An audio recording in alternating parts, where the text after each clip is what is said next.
السلام علیکم ورحمۃ اللہ وبرکاتہ. نحمده ونصلي على رسوله الكريم. اما بعد فاعوذ باللہ من الشیطان الرجیم. بسم اللہ الرحمن الرحیم. رب اشرح لي صدری ويسر لي امری واحلل عقدۃ من لسانی یفقهوا قولی. آج انشاءاللہ ہم اس موضوع پر بات کریں گے کہ قرآن میری زندگی. قرآن میری زندگی، اس ٹاپک پر عربی کا ایک نشید ہے، القرآن حیاتی، قرآن میری زندگی ہے.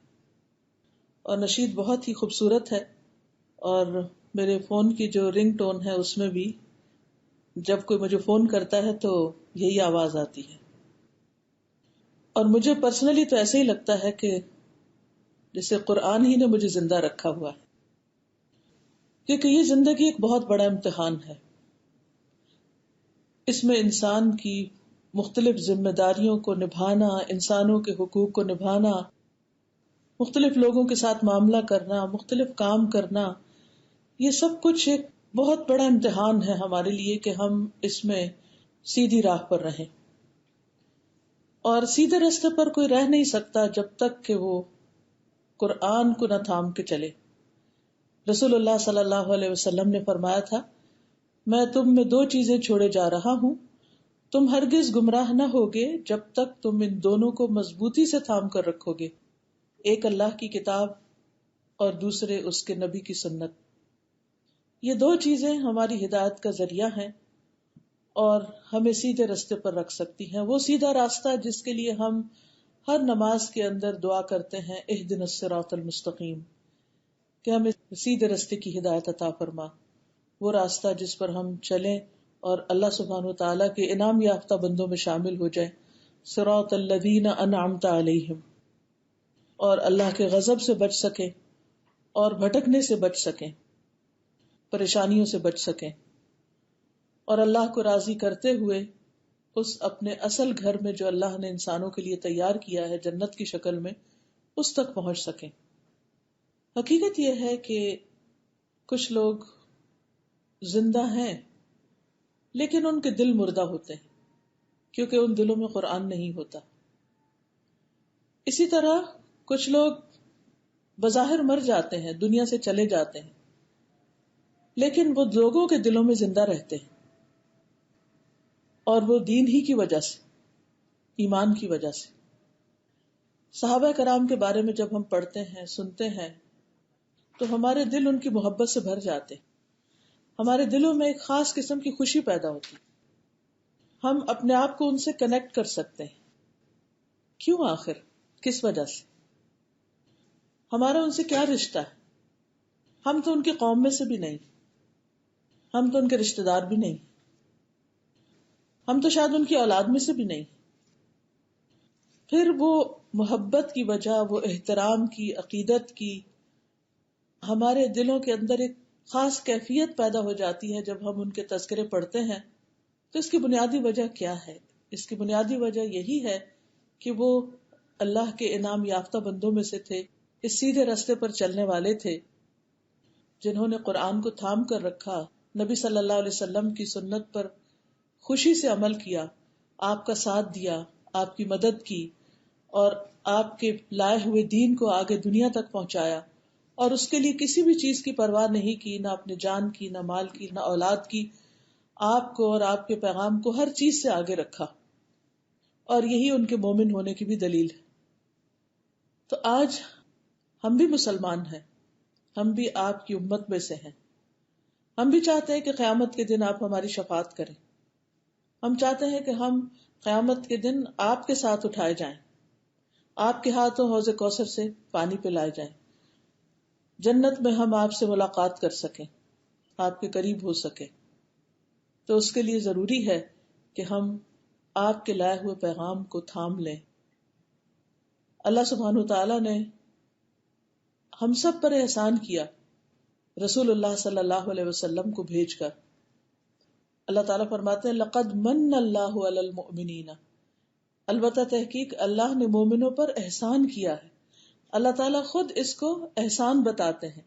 لقد من اللہ علی المؤمنین اذ بعث فیہم رسولا منہم، جب ان کے اندر انہی میں سے ایک رسول بھیجا، یعنی انسانوں میں سے اور خود عربوں کے لیے خود ان کی قوم میں سے. لیکن یہ احسان کیا ہے؟ یہ احسان یہ ہے کہ انہوں نے ہمیں 4 چیزیں دی، جس کا ذکر سورۃ البقرہ کی اس آیت میں بھی آتا ہے، کما ارسلنا فیکم رسولا منکم یتلو علیکم آیاتنا ویزکیکم ویعلمکم الکتاب والحکمت ویعلمکم ما لم تکونوا تعلمون. جس طرح ہم نے تم میں ایک رسول تمہیں میں سے بھیجا جو تم پر ہماری آیات پڑھتا ہے، تمہیں پاک کرتا ہے، تمہیں کتاب اور حکمت سکھاتا ہے، اور تمہیں وہ کچھ سکھاتا ہے جو تم نہیں جانتے تھے. اور ایک حقیقت ہے کہ اللہ کے رسول صلی اللہ علیہ وسلم نے ہمیں وہ کچھ سکھایا جو ہم کسی اور طریقے سے جان سکتے ہی نہیں تھے، کیونکہ آپ کے علم کا سورس وحی الہی ہے. یہ علم کہیں اور سے حاصل نہیں ہو سکتا. یہ حکمت کی باتیں، یہ کتاب، یہ اللہ کا کلام، یہ اللہ کا پیغام ہم کسی اور ذریعے سے حاصل کر ہی نہیں سکتے. تو یہ اللہ تعالیٰ کا ہم سب پر بہت بڑا احسان ہے، اور یہ احسان اس شکل میں کہ اس نے ہمیں رسول اللہ صلی اللہ علیہ وسلم کے ذریعے اپنے کلام کی تعلیم دی. انہوں نے یہ کلام پڑھ کر سنایا اپنے ساتھیوں کو، اور پھر انہوں نے آگے کی جنریشن کو، اور پھر اس کے بعد ہوتے ہوتے آج یہ کلام ہمارے تک پہنچا. اس کی تعلیم اور پھر حکمت یعنی نبی صلی اللہ علیہ وسلم کی سنت کی تعلیم، اور پھر آپ کا جو تعلیم اور تربیت کا طریقہ تھا اور جو انسانوں کے اخلاق کو سنوارنے کا طریقہ تھا، وہ یزکیکم، تزکیہ. یعنی دین کی تعلیم صرف یہی نہیں ہے کہ انسان کی تجوید اچھی ہو جائے، یا یہ کہ اس کو قرآن کا ترجمہ آ جائے، یا یہ کہ اس کو حدیثیں بہت سی یاد ہو جائیں، بلکہ اس کے ساتھ ساتھ آپ دیکھیے کتنی بیلنسڈ اپروچ ہے. وہ یزکیکم، کہ وہ تمہارا تزکیہ بھی کرتا ہے. جیسے کہ ایک اور حدیث میں بھی آتا ہے کہ انما بعثت لاتمم مکارم الاخلاق، کہ میں اس لیے بھیجا گیا ہوں کہ عمدہ اخلاق کی تکمیل کر دوں، یعنی بہترین اخلاق سکھاؤں. اور رسول اللہ صلی اللہ علیہ وسلم نے ہمیں سکھایا.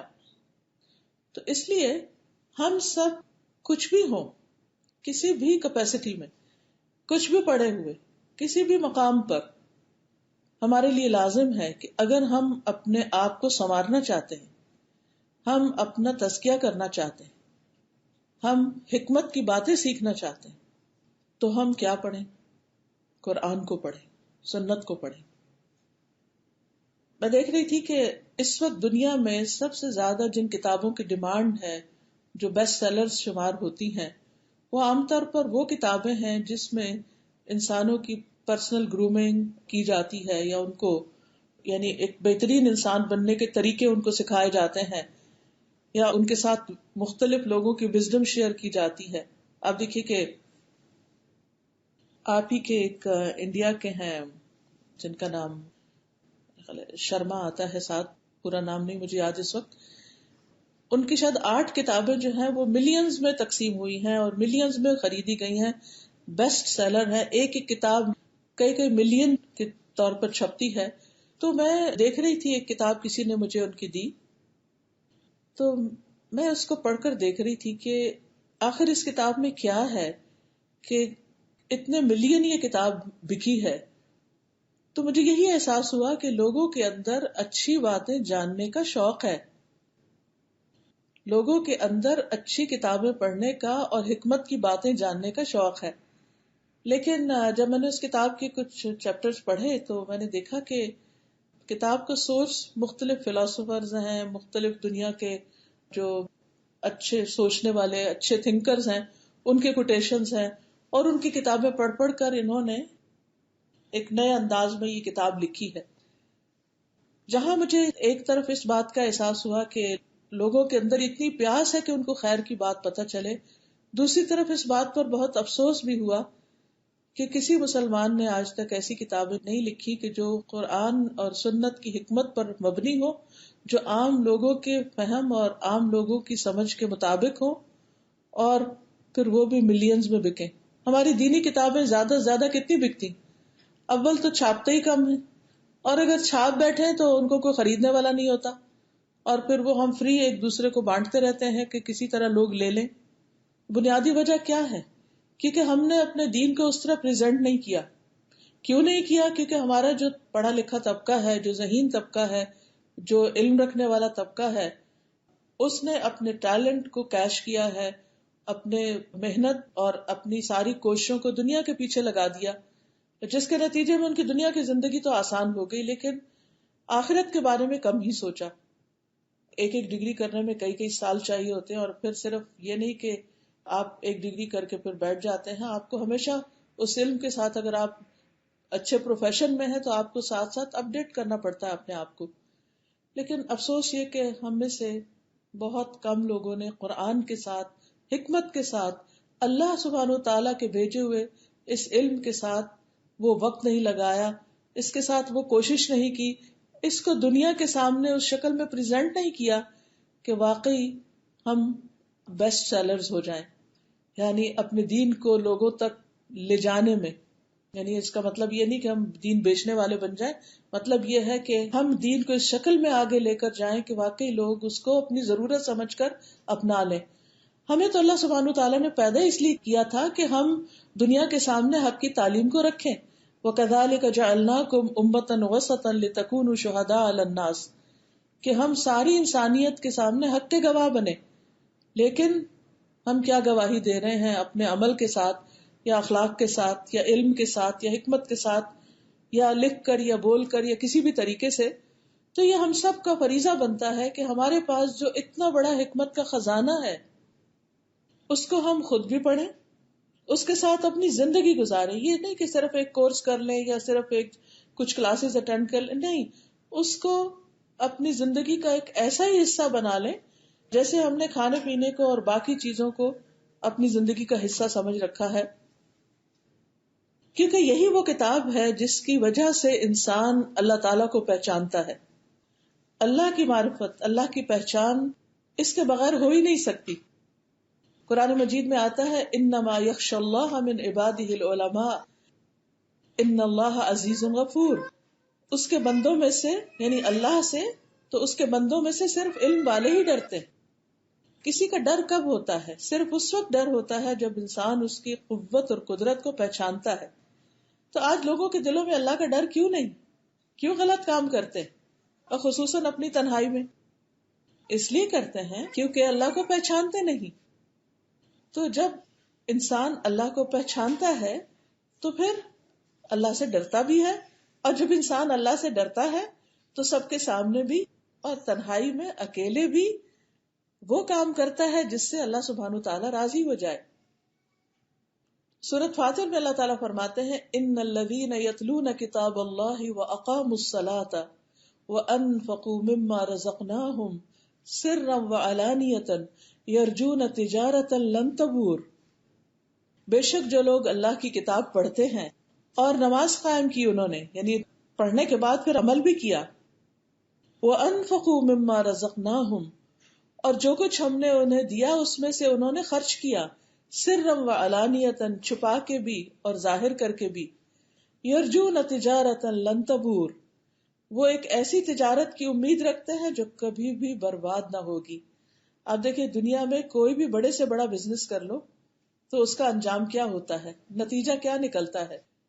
کچھ عرصے کے بعد آہستہ آہستہ وہ ختم ہو جاتا ہے. بہترین سے بہترین ٹیکنالوجی obsolete ہو جاتی ہے، نئے نئے ٹرینڈز آ جاتے ہیں. آپ دیکھیے کہ دنیا جس رفتار کے ساتھ ترقی کر رہی ہے کہ ایک وقت تھا کہ کتنی ایسی کمپنیز تھی کہ جو دنیا کی لیڈنگ ٹرینڈنگ کمپنیز تھی اور جن کی ایک ایک دن کی آمدنی جو تھی وہ ملینز میں تھی. لیکن جو ٹیکنالوجی تبدیل ہوتی گئی، وقت گزرتا گیا، تجارت ختم ہوتی گئی. اب آپ نے سنا ہوگا کہ اب ایسی کارز آ رہی ہیں کہ یعنی ان کے لیے ڈرائیور کی ضرورت نہیں ہوگی. ایسے ٹرکس بنائے جا رہے ہیں کہ جن کے لیے ڈرائیور کی ضرورت نہیں ہوگی، اور اس کے لیے ہزاروں جابز چلی جائیں گی کیونکہ اب اس کی ضرورت نہیں. آرکیٹیکچر کا شعبہ جو کبھی کتنا پریسٹیجیس ہوتا تھا آج بھی ہے، لیکن کچھ عرصے کے بعد وہ اس کے بارے میں بھی کہا جا رہا ہے کہ اس کی بھی ضرورت نہیں رہے گی، کیونکہ اب کمپیوٹر کے ذریعے وہ کام جو کئی کئی مہینوں میں آرکیٹیکٹ کیا کرتے تھے، وہ 1-2 دن کے اندر، 24 گھنٹوں کے اندر آپ کے لیے کر کے دے دیا جائے گا. اسی طرح باقی چیزیں. تو دنیا میں کوئی بھی تجارت خسارے سے پاک نہیں. دنیا میں کوئی بھی پروفیشن ہمیشہ صرف کامیابی کی طرف انسان کو نہیں لے جاتا. آپ نے دیکھا ہوگا کبھی لوگوں کے اندر ڈاکٹر بننے کا بہت ٹرینڈ تھا، پھر اس کے بعد آپ دیکھیے کہ کمپیوٹر کا جب زمانہ آیا تو ٹیکنالوجی کے لیے لوگ اس سبجیکٹ کو اور ان فیلڈز میں بہت آگے جانے لگے. پھر اس کے بعد یہ کہ جب لوگوں کے اندر بزنس کا بہت ٹرینڈ آیا تو بزنس اسٹڈیز اور اکاؤنٹنگ اور ان چیزوں میں لوگ بہت آگے جانے لگے. لیکن آپ نے دیکھا ہوگا کہ ہر چیز کا ایک فیز آتا ہے اور پھر کچھ عرصے کے بعد وہ مارکیٹ میں جب بہت لوگ ہو جاتے ہیں تو وہی جابز کم ہو جاتی ہیں اور بہت سارے پڑھے لکھے لوگ کچھ کر نہیں پاتے.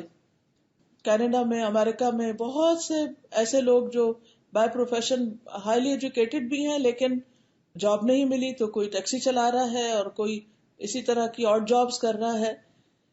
لیکن ایک تجارت، ایک بزنس جو ہم اللہ کے ساتھ کرتے ہیں، اللہ کی کتاب کو پڑھ کر اس پر عمل کرنے کا، اپنی زندگیوں کو سنوارنے کا، وہ ایک ایسا کام ہے جس کا اجر بھی کبھی ختم نہیں ہوگا، اور وہ کام کبھی بھی ایسا نہیں کہ جس کے کرنے کے بعد انسان کو یہ خطرہ ہو کہ اب میرا آئندہ کیا بنے گا، اب کہیں اس کی ویلیو کم تو نہیں ہو جائے گی. کیونکہ باقی ہر چیز کے اندر ایک خوف رہتا ہے انسان کو کہ اس سال میرا بزنس اتنا تھا، اتنا اس کا مجھے انکم ملی، آئندہ سال اس کا کیا ہوگا، اس کو میں اور کیسے بڑھاؤں. لوگ کس طرح کوششیں کرتے رہتے ہیں اپنے دنیا کے کاروباروں کو آگے بڑھانے کے لیے.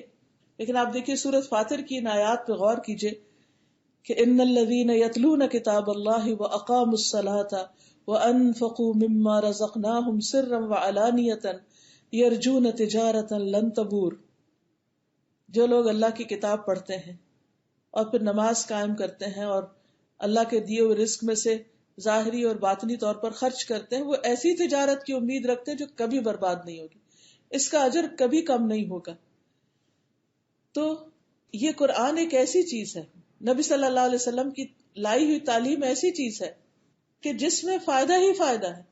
آپ جتنا ٹائم اس کے ساتھ گزارے آپ کا اجر اور آپ کا درجہ اور مقام اللہ کی نگاہ میں بڑھتا ہی جائے گا.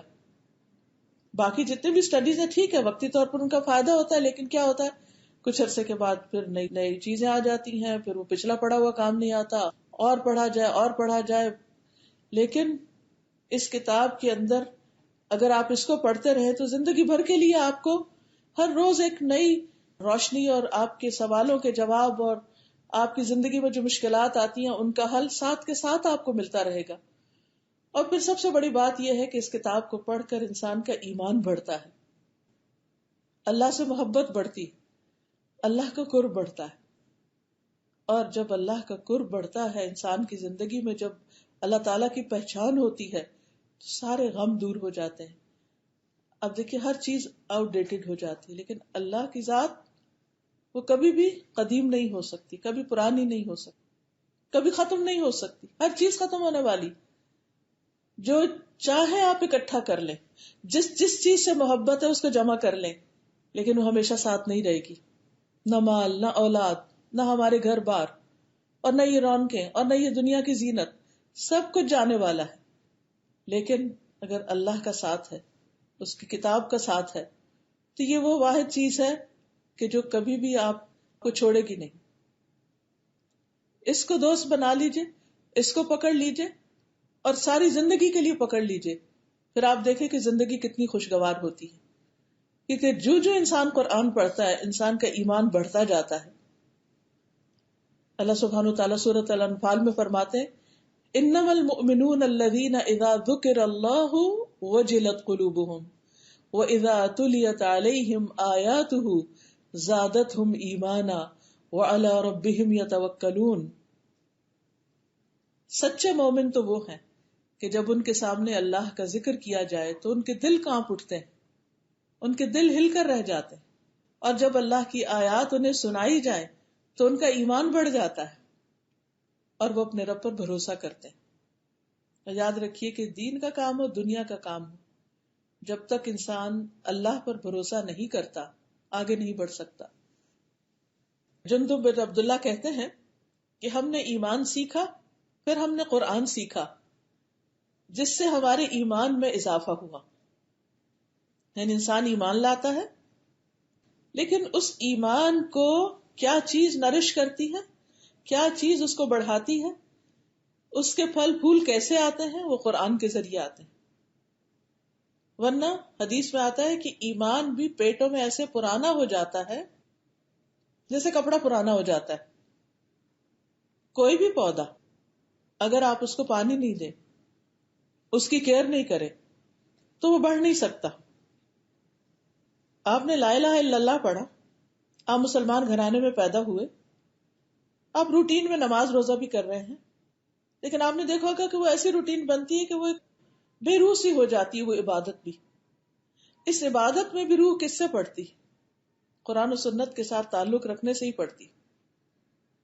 قرآن کی تعلیم ہی کے ذریعے انسان اللہ کی صحیح عبادت کر سکتا ہے، کیونکہ انسان کو اللہ تعالی کی بات ماننے کے لیے بار بار یاد دہانی چاہیے ہوتی ہے. ہم ایک دفعہ اللہ کا حکم پڑھتے ہیں، پھر بھول جاتے ہیں، پھر دوبارہ ہم پڑھتے ہیں تو پھر یاد آتا او یہ کام بھی کرنا تھا. ہم سب جانتے ہیں کہ ہمارے سب سے اہم ترین فرائض میں سے سب سے بڑا فرض اللہ کی عبادت کرنا ہے. ہم اس کے لیے پیدا کیے گئے. قرآن مجید میں آتا ہے وَمَا خَلَقْتُ الْجِنَّ وَالْإِنسَ إِلَّا لِيَعْبُدُونَ، میں نے جن و انس کو اپنی عبادت کے لیے پیدا کیا ہے. تو جس نے مخلوق کو پیدا ہی اس لیے کیا ہے کہ وہ اس کی عبادت کرے، اور اسی کے لیے رسولوں کو بھیجا، اسی کے لیے کتابیں بھیجی اور بندوں کو اسی کا حکم دیا، تو پھر اگر بندے عبادت نہیں کریں گے اور یہ کام نہیں کریں گے تو کل جب اللہ کے سامنے جا کر کھڑے ہوں گے تو اس کو کیا جواب دیں گے؟ نہ وہ ہماری شکل و صورت دیکھتا ہے، نہ ہمارے مال دیکھتا ہے، نہ ہمارا سٹیٹس دیکھتا ہے. وہ کیا دیکھے گا کہ ہم کیا کر کے آئے ہیں، اور کیا یہ سب کچھ اس کے مطابق ہے جو میں نے بتایا تھا اور میں نے بھیجا تھا. اگر اس کے مطابق ہے تو ٹھیک، اور اگر اس کے مطابق نہیں تو پوری پوری زندگی کے ایفرٹ بیکار. پھر یاد رکھیے کہ قرآن کی تعلیم ہی کی بدولت انسان کو سیدھے رستے کی طرف رہنمائی ملتی ہے. قرآن مجید میں اللہ تعالیٰ فرماتے سورۃ المائدہ میں یا اہل الکتاب قد جاءکم رسولنا یبین لکم کثیرا مما کنتم تخفون من الکتاب ویعفو عن کثیر قد جاءکم من اللہ نور وکتاب مبین یہدی بہ اللہ من اتبع رضوانہ سبل السلام ویخرجہم من الظلمات الی النور وَيُخْرِجُهُم مِّنَ الظُّلُمَاتِ إِلَى النُّورِ بِإِذْنِهِ وَيَهْدِيهِمْ إِلَى صِرَاطٍ مُّسْتَقِيمٍ. اے اہل کتاب، تمہارے پاس ہمارا رسول آ چکا ہے جو تمہاری ان بہت سی باتوں کی وضاحت کر دیتا ہے جو تم کتاب میں سے چھپا جاتے تھے، اور بہت سی باتوں کو چھوڑ بھی دیتا ہے. اب تمہارے پاس اللہ کی طرف سے روشنی اور ایسی واضح کتاب آ چکی ہے، یعنی قرآن، جس کے ذریعے اللہ ان لوگوں کو سلامتی کی راہیں دکھاتا ہے جو اس کی رضا کے پیچھے چلتے ہیں، اور انہیں اپنے اذن سے اندھیروں سے نکال کر روشنی کی طرف لے آتا ہے اور سیدھی راہ کی طرف ان کی رہنمائی کرتا ہے. تو جو شخص بھی سیدھے راستے پر چلنا چاہتا ہے اس کے لیے لازم ہے کہ وہ قرآن سے مضبوط تعلق قائم کرے اور مستقل بنیادوں پر استقامت کے ساتھ ہمیشہ کے لیے. رسول اللہ صلی اللہ علیہ وسلم نے فرمایا اللہ عز و جل کی کتاب ہی اللہ کی رسی ہے، جو اس کی پیروی کرے گا وہ ہدایت پر رہے گا، اور جو اسے چھوڑ دے گا وہ گمراہی پر رہے گا. تو یہ ہو ہی نہیں سکتا کہ اس کتاب کو چھوڑ کر ہم سیدھے رستے پر رہ سکیں.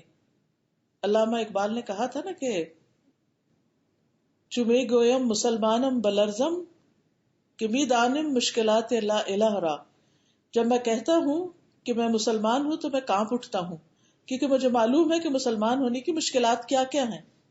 لیکن ان مشکلات پر قابو کیسے پایا جا سکتا ہے؟ کس کے ذریعے؟ گر تو خواہی مسلمان زیستن نیست ممکن جز بقرآن زیستن.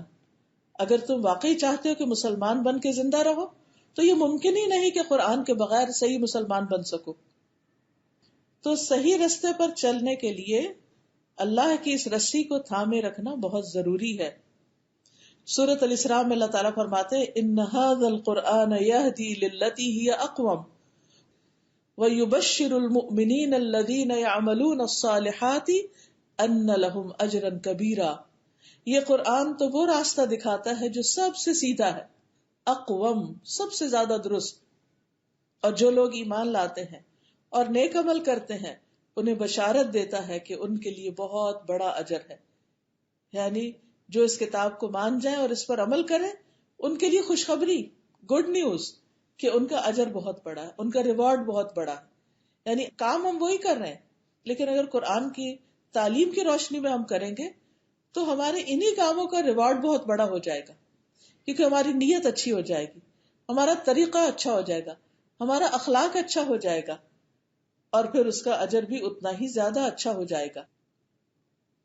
پھر اسی طرح یہ یاد رکھیے کہ قرآن ہی کی تعلیم کی بدولت انسان کو روشنی اور فرقان ملتا ہے. سورۃ الطلاق میں اللہ تعالیٰ فرماتے ہیں آیت 11 میں رسولا یتلو علیکم آیات اللہ مبینات لیخرج الذین آمنوا وعملوا الصالحات من الظلمات الی النور. ایک ایسا رسول جو تمہیں اللہ کی واضح آیات پڑھ کر سناتا ہے تاکہ ایمان لانے والوں اور نیک عمل کرنے والوں کو اندھیروں سے نکال کر روشنی کی طرف لائے. یہ اندھیرے غموں کے اندھیرے بھی ہوتے ہیں، جہالت کے اندھیرے بھی ہوتے ہیں، اور پریشانیوں کے اندھیرے بھی ہوتے ہیں. ان سب سے نجات کا راستہ کیا ہے کہ انسان قرآن کو مضبوطی سے تھام لے اور روشنی کی زندگی میں آ جائے. آپ دیکھیے لوگ عموماً یہ سمجھتے کہ شاید ہم قرآن پڑھ کر ڈارک ایجز میں جا رہے ہیں یا قرآن پڑھ کر ہم بیکورڈ ہو جائیں گے. ایسا ہرگز نہیں ہے. قرآن تو وہ چیز ہے جو انسان کو روشنی کی طرف لے آتا ہے، اور یہ روشنی انسان کو مدد دیتی ہے اس بات میں کہ انسان پہچان سکے کہ اس کے لیے صحیح کیا ہے، غلط کیا ہے، فائدہ مند چیز کیا ہے، نقصان دہ چیز کیا ہے. ہم سب نقصان سے بچنا چاہتے ہیں، لیکن بعض اوقات ہمیں یہ نہیں پتا ہوتا کہ ہمارے لیے حقیقی نقصان کی چیز کیا اور حقیقی فائدے کی چیز کیا ہے. اور جب انسان قرآن پڑھتا ہے اور اس کے مطابق کام شروع کرتا ہے تو بعض اوقات بالکل اس کے برعکس کر رہا ہوتا ہے جو پہلی زندگی میں کر رہا ہوتا ہے. تو ہمیں قرآن کے مطابق اپنی زندگی کا یہ سفر گزارنا ہے. پھر اسی طرح ایک اور جگہ پر اللہ تعالیٰ فرماتے سورۃ النور میں یا ایھا الناس قد جاءکم برہان من ربکم وانزلنا الیکم نورا مبینا. اے لوگو بلا شبہ تمہارے پاس ہمارے رب کی طرف سے ایک واضح دلیل آ گئی ہے اور ہم نے تمہاری طرف ایک واضح نور اتارا ہے. یعنی قرآن کیا ہے؟ ایک ایسی روشنی کہ جس سے انسان کو خیر اور شر کا پتہ چل سکے. رسول اللہ صلی اللہ علیہ وسلم نے فرمایا اے لوگو میں ایک انسان ہوں، قریب ہے کہ میرے رب کا بھیجا ہوا میرے پاس آئے، یعنی فرشتہ آئے تو میں اسے قبول کر لوں، یعنی دنیا سے چلا جاؤں، اور میں تم میں دو بھاری چیزیں چھوڑے جا رہا ہوں. ان میں سے پہلی اللہ کی کتاب ہے جس میں ہدایت اور نور ہے، تو تم اللہ کی اس کتاب کو پکڑے رکھو اور اس کے ساتھ مضبوطی سے جڑے رہو. یعنی یہ نہیں کہ جب کوئی ٹائم ملا یا جب کوئی ہمارا موڈ بنا تو ہم پکڑ لیں، پڑھ لیں اور ویسے اس کو بہت عزت کے ساتھ، احترام کے ساتھ کہیں اوپر رکھ دیں. نہیں، یہ ہمارے ہاتھوں میں ہونی چاہیے، یہ ہمارے دلوں میں ہونی چاہیے. آپ نے فرمایا کہ اس کتاب کو پکڑے رکھو اور مضبوطی سے جڑے رکھو، یعنی زندگی کا کوئی دن اس کے بغیر نہ گزرے. اور آپ صلی اللہ علیہ وسلم نے اللہ کی کتاب پر بہت زور دیا اور اس کی خوب رغبت دلائی، لوگوں کو شوق دلایا کہ وہ اس کتاب کے ساتھ تعلق رکھیں. پھر اسی طرح اس قرآن کی تعلیم کی بدولت ہی انسان گمراہی سے بچ سکتا ہے، کیونکہ انسان کے ساتھ اس کا ایک دشمن لگا ہوا ہے جو 24/7 اس کے ساتھ ہے، اور وہ شیطان. اور شیطان کیا چاہتا ہے کہ انسان کو اللہ کے راستے سے ہٹا دے. لیکن انسان کیسے مضبوطی سے پھر اسی راستے پر رہتا ہے؟ جیسے آپ نے دیکھا ہوگا نا کہ کبھی کوئی تیز ہوا چلے یا کوئی ایسی چیز ہو کہ جس سے انسان اپنی جگہ پر قائم نہ رہ سکے، یا آپ کا بیلنس خراب ہونے لگے تو آپ کیا کرتے ہیں؟ کسی کو پکڑ لیتے ہیں، کوئی رسی پکڑ لی، کوئی پلر پکڑ لیا، کسی انسان کو تھام لیا، کسی نہ کسی چیز کا سہارا لیتے ہیں. تو پھر آپ گرتے نہیں. بالکل اسی طرح ہماری زندگی میں بہت سے ایسے واقعات، ایسی چیزیں آتی ہیں کہ جس سے ہمارا بیلنس خراب ہو جاتا ہے. پریشانیاں ہمیں ہلا کر رکھ دیتی ہیں، ہمیں سمجھ نہیں آتا کہ اب ہم کیا کریں، اور پھر اس وقت شیاطین خوب کام کر جاتے ہیں اور دوسرے رستوں کی طرف بلاتے ہیں. جیسے حدیث میں آتا ہے، سنن دارمی کی روایت ہے، عبداللہ فرماتے ہیں کہ سیدھے راستے پر آمد و رفت رہتی ہے، یہاں شیاطین آتے ہیں. یعنی جب انسان نیک راستہ بھی اختیار کرتا ہے تو بھی شیطان پیچھا نہیں چھوڑتا، اور بلند آواز سے کہتے ہیں اے اللہ کے بندے دوسرے راستے پر آ جاؤ. کبھی وہ انسانوں کے روپ میں آتے ہیں، کبھی کسی طرح کبھی کسی طرح. بس تم اللہ کی رسی کو مضبوطی سے تھام لو، بے شک اللہ کی رسی قرآن ہے. پھر یاد رکھیے کہ اسی کتاب کے ذریعے ہم گناہوں سے بچ سکتے ہیں. ابن تیمیہ کہتے ہیں کہ جب انسان قرآن پڑھتا ہے اور اس میں غور و فکر کرتا ہے تو یہ سب ان اسباب میں سے ایک مضبوط سبب ہے جو انسان کو نافرمانیوں سے، یعنی ساری نافرمانیوں سے یا بعض نافرمانیوں سے روک لینے والا ہوتا ہے. پھر اسی طرح یاد رکھیے کہ مرنے کے بعد جب ہم قبر میں جائیں گے اور ہم سے 3 سوال کیے جائیں گے تو ان سوالوں کا جواب بھی جب ہی دینا آئے گا جب ہم دنیا میں قرآن سے تعلق رکھیں گے. سنن نبی داؤد کی روایت ہے، رسول اللہ صلی اللہ علیہ وسلم نے فرمایا، میت کو دفنا کر جب لوگ واپس پیٹ پھیر کر جاتے ہیں تو میت ان کے قدموں کی آہٹ سنتی ہے، جبکہ اس سے یہ پوچھا جا رہا ہوتا ہے کہ اے فلاں، یہ بتا تیرا رب کون ہے، تیرا دین کیا ہے، تیرا نبی کون ہے. فرمایا اس کے پاس 2 فرشتے آتے ہیں اور اسے اٹھا کے بٹھاتے ہیں اور اس سے پوچھتے ہیں من ربک، تو وہ کہتا ہے ربی اللہ، میرا رب اللہ ہے. وہ پوچھتے ما دینک، تو وہ کہتا ہے دینی الاسلام، میرا دین اسلام ہے. وہ اس سے پوچھتے ہیں ما ھذا الرجل الذی بعث فیکم، کہ وہ آدمی کون ہے جو تم میں بھیجا گیا تھا. وہ کہتا ہے ہوا رسول اللہ صلی اللہ علیہ وسلم، وہ اللہ کے رسول ہیں. وہ کہتے ہیں وما یدریک، تمہیں یہ باتیں پتہ کیسے چلی، کہاں سے تم نے جانا، یہ علم کہاں سے ہوا تمہیں. وہ کہتا ہے قرأت کتاب اللہ، میں نے اللہ کی کتاب پڑھی، فآمنت بہ وصدقت، میں اس پہ ایمان لایا اور اس کو سچ مانا، اس کی تصدیق کی. وہاں سے مجھے پتا چلا ہے کہ میرا رب کون ہے، میرا رسول کون ہے، میرا دین کیا ہے. تو اس لیے اگر ہم چاہتے ہیں کہ ہم مرنے کے بعد اپنی اگلی زندگی میں بھی کامیاب ہوں تو بہت ضروری ہے کہ ہم اس کتاب کو پڑھیں اور اس کے مطابق زندگی بسر کریں. اور خاص طور پر اگر ہم اس کو باقاعدہ پڑھنے کے لیے نکلتے ہیں، سیکھنے کے لیے ایڈمیشن لیتے ہیں، جا کر دوسرے ساتھیوں کے بیچ میں بیٹھ کر سیکھتے ہیں، تو اس کے اپنے ہی کچھ فائدے ہیں. ایک تو ایسی مجلس پر اللہ کی رحمت ہوتی ہے، فرشتے اس کو ڈھانپ لیتے ہیں. پھر یہ کہ ہم سب ایک دوسرے کے لیے سپورٹ بنتے ہیں. گھر میں بھی ہم سنتے رہتے ہیں لیکچرز، لیکن اکٹھے بیٹھ کے جب سنتے ہیں تو اس کا اثر ہی کچھ اور ہوتا ہے. پھر اس کے بعد یہ ہے کہ ہم جب اس راستے پر چلتے ہیں اور وہ علم کا راستہ ہوتا ہے تو اللہ تعالیٰ ایسے شخص کے لیے جنت کا راستہ آسان کر دیتے ہیں. اور پھر طالب علم کے لیے، ایسے سیکھنے والے کے لیے فرشتے اپنے پر بچھاتے ہیں، یعنی اس کو آنر دیتے ہیں، فرشتوں کا ساتھ ہوتا ہے. تو اس لیے اکٹھے ہو کر، مل بیٹھ کر آپ اللہ کا ذکر کیجئے، سیکھیے، سکھائیے. ایسی جگہوں پر جائیے کہ جہاں پر آپ کو یہ سہولت فراہم کی جاتی ہو. اکیلے میں انسان پر کبھی کوئی آ جاتا ہے، کوئی مہمان آ جاتا ہے، پھر چھوٹ جاتا ہے، کوئی بیماری آ جاتی ہے، لیکن جب اس راستے کے دوسرے ساتھی ہوتے ہیں تو پھر وہ ایک دوسرے کو تھامے رکھتے ہیں، ایک دوسرے کے کام آتے ہیں، ایک دوسرے کی مدد کرتے ہیں. اچھا، ہمارے ہاں ایک کانسیپٹ یہ بھی ہے کہ یہ کام شاید صرف مردوں کے کرنے کا ہے، عورت کا نہیں ہے. عورت تو بس صرف گھر میں رہے.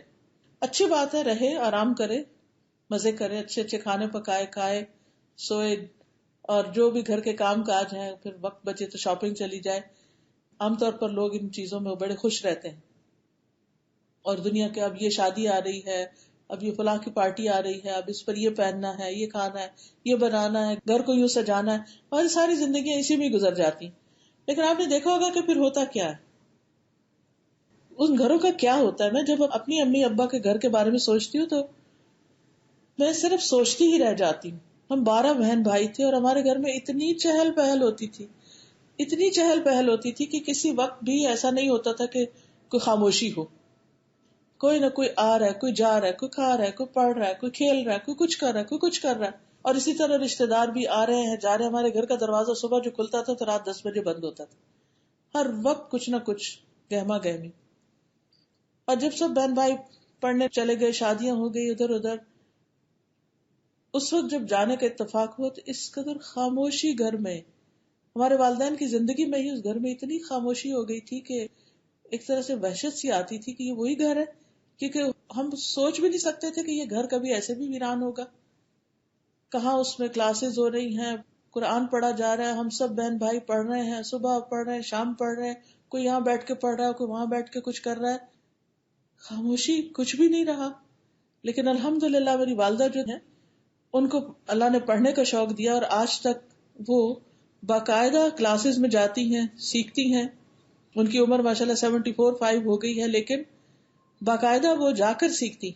حالانکہ گھر میں بھی وہ کیسٹ سن سکتی ہیں لیکن روزانہ جاتی ہیں، اور اس سے وہ اتنی خوش رہتی ہیں، کسی کے غم میں نہیں گل رہی، نہ کسی کو یاد کر رہی ہیں، نہ کوئی انہیں ڈپریشن ہے، نہ کوئی پریشانی ہے. اپنا صبح اٹھتی ہیں، تیار ہوتی ہیں، کلاس میں جاتی ہیں، بیٹھتی ہیں، لوگوں سے ملتی جلتی ہیں. ینگ گرلز ہیں آس پاس بہت سی، کوئی ہنسا رہا ہے، کوئی کچھ کر رہا ہے، اور پھر واپس آتی ہیں، پھر اپنا کھایا پیا، پھر قرآن پڑھنے بیٹھ گئے. تو وہ بڑھاپا کتنا خوبصورت ہو جاتا ہے. ہمارے لیے بھی ایک تسلی خوشی کی بات ہوتی ہے کہ ہماری والدہ خوش ہیں، اور ان کے لیے بھی خوشی کی بات ہوتی ہے کہ وہ کسی کام میں لگی ہوئی. تو جو قرآن کے پڑھنے پڑھانے میں لگ جاتے ہیں وہ کبھی ریٹائر نہیں ہوتے، وہ زندگی کے آخری لمحے تک مصروف ہوتے ہیں، وہ غمزدہ نہیں ہوتے پھر، کیونکہ ان کی زندگی میں کرنے کا کوئی کام ہے. لیکن جب ہماری ساری زندگی صرف بچے، صرف گھر ہی رہ جاتا ہے اور کوئی اور کام نہیں ہم کرتے، تو جب بچے بڑے ہو کے چلے جاتے ہیں اور جب گھر کے کام ہم نہیں کر سکتے یا اپنا گھر ہی نہیں رہتا، تو پھر آپ دیکھیں زندگی بعض اوقات کتنی مزریبل ہو جاتی. کوئی اولاد کی ڈانٹے کھا رہا ہے، اور کوئی بہو کے تانے سن رہا ہے، اور کوئی کسی طرح پریشان اور غمگین ہے. ان سب چیزوں کا حل جو ہے وہ قرآن کے ساتھ جڑنے میں ہے.